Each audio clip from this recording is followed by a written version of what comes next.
City's plan to put a new homeless shelter in a vacant building off East Trent hit yet another snag. First, the city council voted against a zoning change for the building. Then last night, the city announced it was restarting the process of selecting who would operate the shelter, citing a conflict of interest. Graham 2's Kyle Simchuk is live tonight to talk more about what the mayor's planning next. Kyle? Well, Mayor Woodward does not know what the timeline is, only that there will be a shelter. The shelter will be delayed. We also talked with former City Council President Ben Stuckert. He says he notified the city about his conflict of interest and doesn't believe he did anything wrong. After looking at roughly 100 sites, Mayor Nadine Woodward says this building on East Trent is still the best option for a new homeless shelter. The question that remains is who will operate it. I don't know what the timeline is now. I'll just tell you that the shelter will be delayed.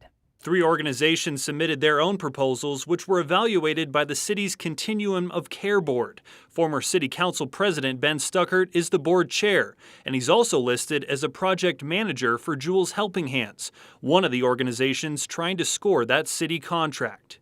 He should not have been part of the discussion about who that provider was going to be. Stuckert says there was a conflict of interest on his part, and he told the city on March 31st and mentioned it during several meetings.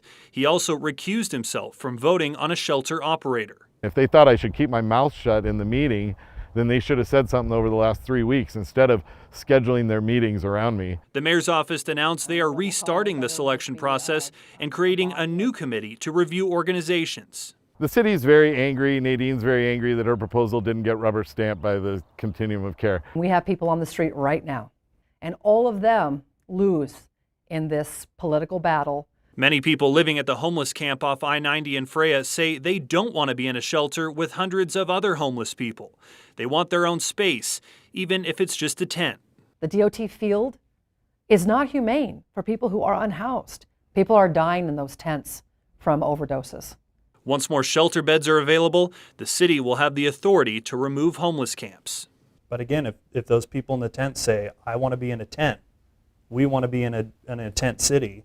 Yeah, we're not sanctioning. The city of Spokane, under my leadership, is not sanctioning tent cities.